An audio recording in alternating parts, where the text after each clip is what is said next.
여러분 안녕하세요. 제 이름은 김영국입니다. 저는 지난 40여 년간 야학과 국내외에서 한국어를 가르쳐 왔습니다. 지금 이 교과서 개념어 사전에서는 여러분들이 중학교 과정에서 꼭 알아야 할, 그래서 혼자서도 쉽게 학교 진도를 따라갈 수 있도록 중학생 여러분들을 돕고자 합니다. 우선은 중학교 국어부터 시작해서 사회, 과학, 수학, 예체능 순으로 핵심어, 개념어를 설명하겠습니다.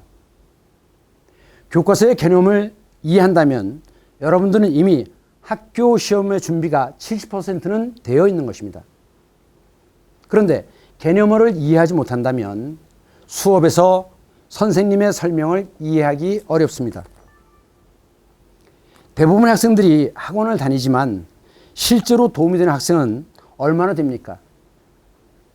그러나 개념어를 이해한다면 혼자서도 얼마든지 공부를 할 수 있습니다. 10여 년 전 내가 서울 목동 월천중학교에서 1학년 담임을 할 때 입학식 후 교실에서 학부모들에게 제발 아이들을 학원에 보내지 말고 자녀들이 스스로 공부할 기회를 줘라. 대신 자녀의 이름으로 통장을 만들어서 학원비의 반을 적금으로 들어서 6년 뒤 자녀들이 대학에 합격한 뒤에 그러면 석 달 있죠? 석 달 동안 해외여행을 가도록 준비해 주는 것을 약속해라 라고 했지만 그렇게 이행한 부모는 딱 한 명 보았습니다. 그 학생은 학원을 다니지 않았습니다. 우여곡절이 있었지만 그 학생은 지금 서울대 경제학과 대학원 과정을 다니고 있습니다. 스스로 하는 공부만이 의미가 있지만 문제는 각 과목의 개념어를 정리해줄 교사가 아직 없는 것 같습니다. 그래서 부족하지만 내가 이 유튜브를 시작한 것입니다. 부디 이 유튜브가 여러분들의 공부에 도움이 되기를 바랍니다. 그럼 무엇이 중요하냐? 역시 가장 중요한 것은 독서인데 그 독서가 중요한 이유는 바로 개념어 때문에 그렇습니다. 그리고 그 다음에는 가장 경제적으로 공부하는 방법이 무엇인가에 대해서 보고 그 다음에 자주 틀리는 맞춤법 몇 개를 보겠습니다. 그리고 이 모든 공부에서 가장 중요한 단어가 사물인데 이 사물에 대해서 보겠습니다. 자, 독서는 매우 중요하죠. 초등학교까지는 독서량과 학교 성적이 비례합니다. 그리고 중고등학교에서도 영어와 수학을 빼면 독서량과 학교 성적이 비례합니다. 그런데 국어를 잘한다고 해서 독서량이 많다고 해서 다른 과목도 잘하느냐? 그렇지는 않습니다. 하지만 독서량이 적으면 국어를 못하면 다른 과목도 못합니다. 그건 무슨 얘기냐? 바로 상식이 많은 사람들이 국어를 잘한다는 뜻이고 상식이 많다는 것은 그 개념어를 쉽고 빠르고 정확히 이해한다는 뜻이 되는 겁니다. 그럼 개념이라는 건 뭐냐? 자, 지금 사과가 보이시죠? 그럼 사과의 기본적인 특징이 뭡니까? 빨갛고 새콤달콤한 것. 바로 빨갛다, 새콤달콤하다. 이것이 바로 사과의 개념, 컨셉입니다. 지금 여기 보시면 개념의 개자에서 낭몽이 들어갔는데 이것은 바로 기둥과 석가래와 대들보를 의미하는 겁니다. 그래서 어떤 하나의 사물을 이루고 있는 것의 핵심 개념이 바로 개념입니다. 개념어를 정확히 빨리 이해하기 위해서는 독서가 중요한데 초등학교 때 독서량이 많지 않았다. 그러면 지금 중학생에 대해서 늦었지만 그럼 어떻게 할 것이냐? 모든 과목의 개념을, 핵심어를 정확히 이해해야 되는데 문제는 이 개념 핵심어는 전부 다 한자어로 되어 있습니다. 예를 들어 보면 낱말이냐 단어냐. 자, 여러분들 낱말과 단어의 차이가 뭐죠? 자, 낫은 한계란 뜻이죠. 그래서 한계를 뭐라고 합니까? 낱개라고 하죠. 그리고 하나하나마다를 뭐라고 그래요? 낱낱이라고 하죠. 낱은 하나란 뜻입니다. 말은 언어죠. 결국 낱말은 우리의 고유어이고 단어는 한자인 겁니다. 결국 낱말은 바로 단어예요. 그런데 지금 요것은 한자이지만 단어라고 이렇게 썼을 때 이것은 한자어라고 합니다. 그럼 한자어라는 건 뭐냐? 한자를 한글로 적은 것이 한자어입니다. 그러면 또 한문을 구별해야 됩니다. 그럼 한자와 한문은 어떻게 다르냐? 자, 제 이름은 김영국입니다. 그럼 이 김영국은 한자입니까? 한문입니까? 그럼 한자와 한문의 차이가 뭐냐? 이 문의 뜻이 뭐예요? 문장이죠. 즉 한문은 외국어입니다. 그런데 한자는 그걸 빌려 쓰긴 하지만 외국어의 문법과 외국어의 어순이 아닙니다. 예를 들어서 이것은 我是韩国人 나는 한국인입니다. 이죠. 문장의 순서가 우리와는 달라요. 한국어와는 다릅니다. 나는 한국인입니다. 문장 순서가 다르죠. 그러면 김영국의 뜻이 이게 주어고 이게 동사고 이게 목적어냐? 아니죠. 그 글자만 빌어서 표기한 것입니다. 따라서 김영국은 한문이 아니에요. 한자입니다. 그래서 글자냐 문장이냐 하는 것은 구별해야 됩니다. 그래서 여러분들은 우선 한자와 한자어와 한문 이 세 가지를 구별해야 됩니다. 그 다음 많은 학생들이 수업을 하다 보면 그래서 선생님 답이 뭐예요? 이렇게 물어봅니다. 답만 기억해 갖고는 절대로 좋은 성적을 올릴 수가 없습니다. 그래서 좁은 길로 가라입니다. 여러분들 많이 경험해 봤죠? 시험 전에 벼락치기 공부하잖아요. 단수 암기하죠. 그런데 어떻게 됩니까? 시험 끝나면 싸그리 없어집니다. 바람과 함께 사라지는 거죠. 그래서 넓은 길이 아니라 좁은 길로 힘들고 어렵지만 좁은 길로 가야 됩니다. 그럼 좁은 길이 뭐냐? 의미망을 연결해야 합니다. 우리가 어떤 그 전화번호 같은 거 생각해내려고 할 때 잘 생각이 안 나죠. 그러다가 전화번호가 생각이 나면 머릿속에 불이 반짝 들어오죠. 전구가 켜집니다. 그럼 의미망이라는 건 뭐냐? 자, 어떤 의미가 있으면 그거와 관련되어 있는 굉장히 많은 연결고리가 있습니다.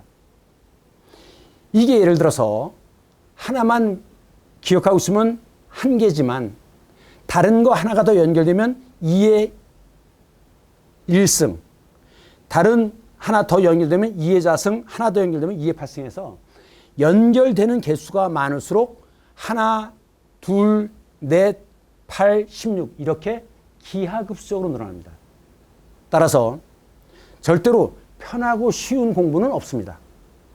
이왕 할 바에는 연결을 시킨 의미 전체를 이해하는 이 좁은 길로 가는 것이 중요합니다.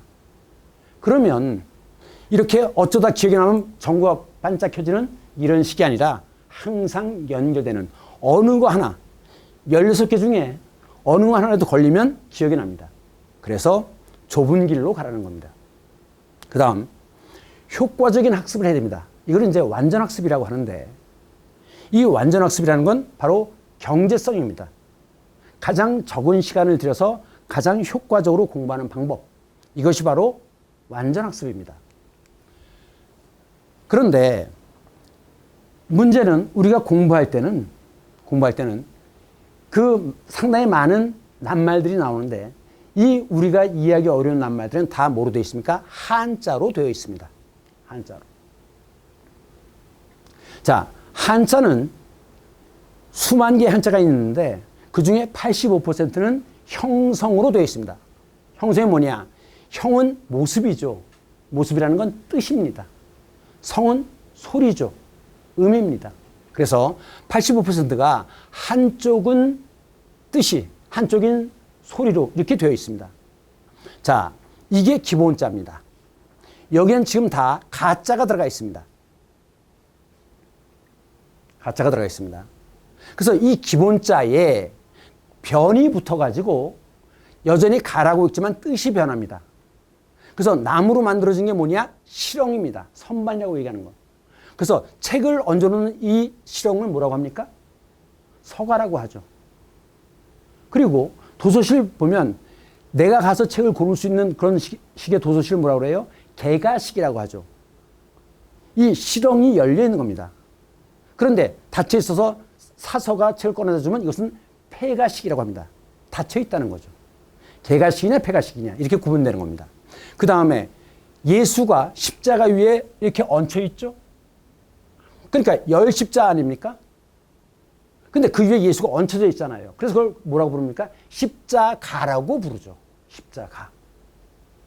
그 다음, 요 밑에 요 글자는 말마자죠. 말이 끄는 가마입니다. 물론 여기서는 말이 끌진 않죠. 사람이 끄는데 이것은 임금이 끄는 가마일 때, 임금을 태우는 가마일 때 어가라고 합니다. 어가. 그 다음 이것은 옷의가 들어갔죠.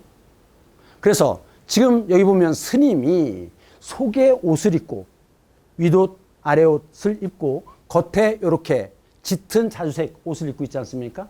그럼 속의 옷은 뭐라고 그러냐? 이것을 이 회색을 장삼이라고 하고 겉에 있는 것을 가사라고 합니다. 이게 가사가짜예요. 이 가사는 의식을 행할 때 입는 옷입니다. 보통 때는 장삼만 입죠. 그 다음에 이 글자는 이 위에 있는 게 기쁠 희자입니다. 그래서 이것은 아름다울 가짜예요. 그렇기 때문에 왕실에 왕자나 공주가 결혼하는 그 예식을 가례라고 합니다. 가례. 그래서 아름다울 가짜다. 그 다음 이것은 왼쪽이 발족자입니다. 그러니까 이것은 책상다리 가짜예요. 그럼 지금 여기서 금동미륵 반가 사유상을 보세요. 지금 한쪽 다리만 접고 있죠. 그래서 반만 접은 책상다리이기 때문에 반가라고 하는 겁니다. 그 다음에 생각하고 있잖아요. 그래서 사유입니다. 그러면 금동은 뭐냐? 구리로 만들었는데 그 겉을 금박을 칠하는 겁니다. 그래서 이것을 금동미륵 반가 사유상이라고 합니다. 미륵이라는 것은 내세에 새로운 세상을 일으킬 부처를 미륵이라고 합니다. 그 다음 이 사진은 성불사인데 지금 북쪽에 있는 절이죠. 성불사. 성불사 깊은 밤에 이런 노래예요. 자, 왼쪽에 사람이 들어갔죠. 그래서 사람이 들어가서 사는 곳이기 때문에 이건 절 가짜입니다. 그래서 절을 뭐라고도 합니까? 가람이라고도 합니다. 그 다음 이것은 이 가짜가 들어갔지만 밑에 조개패가 들어가면 이때는 가라고 읽지 않고 이때는 하라고 읽습니다. 하. 그러면 자, 축하하러 갈 때 선물이나 돈을 갖고 가서 축하합니다 하는 거죠. 그래서 여기에 조개패가 들어가는 거예요. 돈이 들어가는 겁니다. 그래서 이런 것을 축하하는 예식을 하례라고 합니다. 그래서 1월 1일 정초에 하례식 이런 것들을 하는데 축하한다는 뜻입니다. 그래서 이런 거 많이 보셨죠? 근하신년, 삼가, 새해를 축하드리옵니다. 그렇기 때문에 사극을 보시면 저하, 경하드리옵니다 라고 하죠. 경은 경사스러운, 하는 축하한다는 뜻이에요. 경하드리옵니다. 이렇게 되는 겁니다. 결국은 여러분들이 공부를 할 때 이 한자로 된 낱말들이 굉장히 많이 나옵니다. 그래서 여러분들이 지금 이 한자를 일일이 배워야 된다? 아닙니다. 하지만 한자에 대한 느낌은 있어야 돼요. 이런 식으로 기본자부터 시작해서 생기는 많은 낱말이 이런 식으로 흘러가는구나 라는 걸 이해할 필요가 있다는 겁니다. 이게 됐을 때 훨씬 더 공부하고 낱말의 뜻을 이해하기가 쉬워질 거라고 확실합니다. 그러면 독서를 많이 한다는 게 무슨 뜻이냐? 낱말의 의미를 쉽고 정확하게 빨리 이해한다는 뜻이죠. 결국 그 역할을 해주는 국어라는 게 뭐냐? 국어는 결국은 도구 과목입니다. 다른 과목을 잘 하기 위한 도구라는 뜻이에요. 물론 거기에는 문법도 있고 문학도 나오긴 하지만 기본적으로 국어는 도구 과목입니다. 그럼 이제 도구라고 할 때 규칙이란 말이 있어요. 자, 이게 뭐냐? 이쪽이 복희 씨고 이쪽이 여화 씨입니다. 밑에 이렇게 뱀처럼 서로 꼬고 있죠. 이 뱀 다리를 이렇게 서로 꼬고 있는 모습이 이것은 바로 생식, 생산을 의미합니다. 그래서 풍요함을 의미하는 건데, 자, 확대해 보겠습니다. 지금 왼쪽에 있는 것이 뭐냐? 이거 콤파스입니다. 콤파스로 보입니까? 손을 이렇게 벌리면 이 끝이 넓어지죠? 원을 만들 수 있어요. 이게 콤파스입니다. 그럼 오른쪽 이건 뭐냐? 이건 자입니다. 자. 자는 한자로 척이에요. 그런데 이것은 구부러져 있죠. 그래서 이걸 곡척이라고 합니다. 그러면 여러분들 수학 시간에 기하가 있고 대수가 있죠. 기하라는 게 뭡니까? 도형이지 않습니까? 그 모든 도형은 바로 이렇게 컴파스와 자만 있으면 모든 도형을 다 만들 수 있습니다. 그렇기 때문에 지켜야 될 기본을 뭐라고 합니까? 규칙이라고 하는 겁니다. 규가 콤파스고 칙이 곡척이에요. 그래서 이 그림에도 복희 씨와 여화 씨의 그림에도 이런 것들이 도구가 나오는 것이고, 그거를 뭘 측정하느냐? 자, 해죠. 이 각각의 점들은 별자리입니다. 그래서 천문을 보는 거예요. 천문. 그렇기 때문에 글자 하나하나가 나올 때 그 의미를 정확히 아는 것, 이것은 매우 중요합니다. 그래서 이 앞으로 국어 교과서에 나오는 중요한 개념들, 어휘들을 이제부터 쭉 정리해 나가려고 하는 겁니다. 효과적으로 공부하려면, 자, 이게 어빙하우스의 망각곡선입니다. 망각곡선. 어빙하우스라고 하는 사람이 그 조사를 했는데, 자, 예를 들면 이런 거죠. 수업 시간에 들은 게 100이다. 지나고 나서 20분만 지나면 반으로 뚝 떨어집니다. 다시 1시간 지나면 40%로 떨어집니다. 9시간 지나면 이렇게 계속 떨어지는 거예요. 그래갖고 결국 아무것도 안 하면 나중에 한 30% 정도를 기억하고 있는 거죠. 그러면 여러분들은 어떡합니까? 또 시험 보기 위해서 벼락치기 하죠. 그런데 시험 끝나고 나면 또 다시 다 벼락같이 없어지죠. 이런 식의 공부는 시간 낭비예요. 힘들기만 하고 아무 효과가 없습니다. 어차피 여러분들 최소한 고등학교 3학년까지는 공부해야 되지 않습니까? 그러니까 방식을 바꿔야 된다는 거죠. 그래서 이 망각곡선을 그럼 어떻게 해야 되는 거냐? 자, 효과적 학습법. 제가 그려본 건데, 이 망각곡선을 그럼 어떻게 살릴 것이냐가 핵심입니다. 자, 수업 시간에 집중해서 들었어요. 그러면 대략 한 95% 이상이 기억됩니다. 그런데 대부분의 학생들이 어떻게 하느냐? 수업 끝나는 종소리만 들리면 팔딱 일어서서 바깥으로 나갑니다. 복도로 나가요. 화장실 가고. 그러면 쫙 떨어지죠. 얼마로? 1시간 이내에 50%로. 안 됩니다. 수업 끝나면 바로 그 자리에 앉아서 그 시간에 배웠던 내용을 핵심을 절대로 외우려고 하면 안 됩니다. 아, 이렇게 설명이 되는 거구나라고 이해하면 됩니다. 그러면 이렇게 떨어지려고 했던 것이 다시 90% 이상에서 이렇게 올라가요. 1시간 넘어가면 푹 떨어집니다. 따라서 수업 끝나자마자 바로 복습을 해야지. 그렇지 않으면 소용없어요. 그러니까 앉은 자리에서 계속 이렇게 설명했구나라고 이해를 하는 겁니다. 근데 이것이 또 푹 떨어져요. 언제? 하루 지나면. 그럼 내일 하면 안 되죠? 오늘 밤 자기 전에. 1시간 수업한 거, 학생들은 이제 45분간 수업인데, 1시간 수업한 거 핵심을 이해하고 넘어가는 거는 5분이면 돼요. 5분. 대부분의 과목은 5분도 안 걸립니다. 자, 그러면 잠자기 전에 그날 배웠던 중요한 과목, 내가 복습하기로 했던 과목, 그거를 잠자기 전에 다시 한번 이렇게 설명한 거구나 하고 이해합니다. 잠자기 직전에 하는 게 가장 잘 저장이 됩니다. 그런데 이것이 이렇게 가려고 하는데 또 며칠 지나면 또 팍 떨어져요. 그럼 어떻게 됩니까? 다시 일주일 되기 전에, 즉 매주 토요일마다 아예 날짜를 정하는 게 좋습니다. 다시 한번 반복을 합니다. 그리고 나서 다시 이게 또 떨어지려고 하는데 그건 또 어떻게 하느냐?